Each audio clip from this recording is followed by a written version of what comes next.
Have you ever wondered if there's any kind of relationship between classical music, vegetarianism, and veganism? Well, today we're going to find out.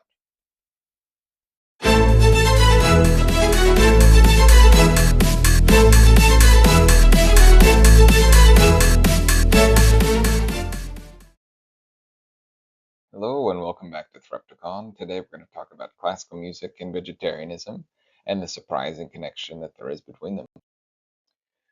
Right, so let's talk about the link of music to animal rights. The Pythagoreans, they followed various vegetarian diets. They were also interested in harmony, mathematics, and music. The Orphics, they were the followers of Orpheus, who was a mythological figure associated with music, as well as with being able to communicate with animals and having great sympathy for them. Musicians are often sensitive people, right? They're often empaths. So one thing about music, it is considered universal, unlike language. Like if you don't understand that language, then it's meaningless. But music has a meaning for all human beings, also for animals. They react to it. Even plants respond to music. In the 19th century, especially, there is a link to esoteric philosophy. So a lot of musicians follow theosophy and other types of religious movements that emphasize vegetarianism. So we can talk about Wagner, who was not a vegetarian. He was a very famous composer. He had these great epic operas, Die Meistersinger von Nuremberg, Tristan und Isolde, Parsifal. He was a sympathizer to vegetarianism. His physician, advised him not to, and he was afraid, so he could never do it himself. But he declared that human dignity begins to assert itself only at the point where man is distinguishable from the beast by pity for it, saying that our ability to have compassion and pity is what makes us human. Karl Klindworth, who was primarily an editor of music works, published anthologies of Chopin, transcribed Wagner's Der Ring des Nibelungen for piano. He became part of the Eden community in Germany, which is still around today, which was founded on vegetarian Lebensreform principles. Now we have the singer Lilli Lehman, a German operatic soprano, a follower of Wagner. She references her vegetarianism various times in her autobiographical writings, and she says, I owe the complete cessation of my agitation before my public appearances and in other affairs of life to moderate vegetarianism. I became strong and healthy again, and could still endure exertions in my vocation from which the youngest and strongest might shrink. So I'm understanding this moderate vegetarianism as opposed to an extreme vegetarianism, like sort of a detox diet. I mean, this is a energetic, sufficient, robust diet that's giving a lot of strength. Gustav Mahler, he was born what at that time was Austria-Hungarian Empire, is now the Czech Republic. He composed 10 symphonies, a large number of lieder, all in the late Romantic style. And his work pokes fun at anthropomorphy, sort of the Anthropocene and hunting, etc. For example, in the first symphony, the third movement, there's kind of a funeral march going on, very somber music. And these animals are in this funeral procession. The funeral is for a hunter, so every now and again they sort of erupt in joy and celebration because they're so happy at the death of the hunter that was murdering them. Um, he has another song here where it talks about St. Anthony of Padua and his sermon to the fishes, in which animals also have agency, right? They love listening to the sermon. They listen to it, with rapture as if they understand. And then after he's done talking, they listen to the music of his words. Then they go back to leading their normal life. So once again, showing animals as having some kind of power in their life. Hugo Wolf, um, he composed primarily lieder with a heavy Spanish influence. He became a vegetarian due to Wagner's influence and the influence of the polymath and mystic Friedrich Eckstein, who was the head of a group of self-declared Pythagoreans. And that's another figure that's interesting to look into, Eckstein. Alexander Scriabin, representative of the Russian Silver Age, right? In Russian symbolism, he composed mainly for the piano and diverse genres such as etudes, sonatas, tone poems. And he was also interested in philosophy and esoteric spirituality, and he was cited in a list of, vegetarians in Russia from that period. You can see it there, the composer Scriabin. We have Gustav Holst, an English composer known for the orchestral piece of the planets. He was influenced musically by Wagner and Richard Strauss, as well as English folk tunes and Indian music, and especially the latter, since he set the Rig Vedas and other Hindu scriptures to music. And he was influenced by that Wagnerian milieu of vegetarians and socialists who were also vegetarians. And he gave up eating animal products himself.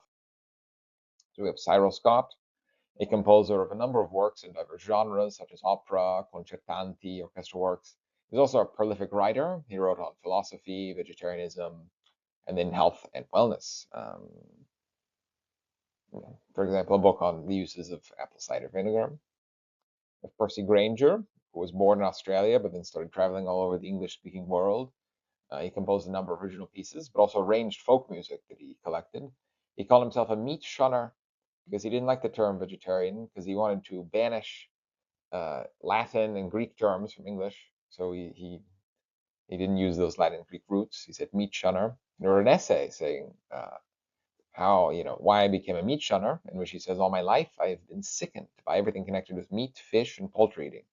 As a child, I saw apparently nice, kind people wring the neck of fowls, and I thought it foul.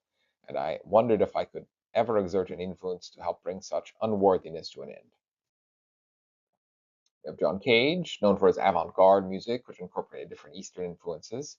He's known for his experimentality, such as the piece 4 minutes 33 seconds, a piece in which the musicians make no sound at all. Right? So it's 4 minutes and 33 seconds of silence. So a bit of a joke, really. But anyway, he's famous for that. So he ate a vegetarian, a macrobiotic style diet. He was particularly fond of mushrooms, which he liked to forage himself. Yehudi Menuhin. So he was a child prodigy who later became one of the world's greatest violinists. In my opinion, the greatest violinist living when he was alive. He was also fascinated by yoga, and he was described as an ethical vegetarian as well as a human rights activist. And from his obituary here, for much of his adult life, Menuhin practiced yoga, and he was photographed standing on his head, which he did 15 or 20 minutes a day. He was also a dedicated vegetarian. We have a fellow named George Tinter, a vegan composer from New Zealand, and he's described here as being vehemently extreme views. He is shown here as having vehemently extreme views as a pacifist, socialist, and vegan. He adopted this diet around 1954, apparently as an evolving reaction to the carnage of World War II, as well as to his own ill-fated post-war stint as a poultry farmer in New Zealand. We have Ravi Shankar, who became a vegetarian at 77 years of age, and he was a master of the sitar and of Indian classical music. And he's pictured here in a PETA ad. Let's bring harmony, right? Because he's a musician. Let's bring harmony to animals' lives. And he's pictured with his daughter, Anushka, who is also a famous musician. Philip Glass, also sort of that experimental genre. He wrote a number of operas, including Einstein on the Beach, 16 symphonies, scores for various films. And he's a practicing Buddhist, right? The Ahimsa philosophy influences ethical choices. And he wrote an essay on vegetarianism as practice, saying, the familiar arguments in favor of vegetarian diet are usually based on issues of either health, environment, or ecology, but there remains another approach to vegetarianism, specifically Buddhist in nature, which for me is the most persuasive. Here, I mean vegetarianism as an actual practice. So this is completely opposed to someone like Wagner, who had no practice whatsoever. He was just spouting off words. It was just this idealism. Here, Philip Glass is saying, no, it's what I do every day that matters to me, right? I think that's very nice. Peter Machajdik, he describes himself as a teetotaler and a vegetarian, and he's a composer. Right? He composed a number of works for various instruments, um, huge range from saxophone to accordion, and he has composed a large corpus of chamber music. We have a fellow named Tommary Tallarico, mainly a composer of TV and video games, and he describes himself as a vegan. Here on his website, he says Tommy is a vegan and a spokesperson and supporter and contributor for many animal rights organizations, including national ad campaigns for PETA. We have Robert Paterson, a composer of various orchestral pieces with a special emphasis on percussion. He describes himself as a lifelong vegan. I don't know if that means he was born vegan or he turned vegan and wants to remain so for the rest of his life. Either way, a very serious commitment. With that, we're going to conclude today's brief lecture on classical music and vegetarianism and veganism. Thank you very much for watching.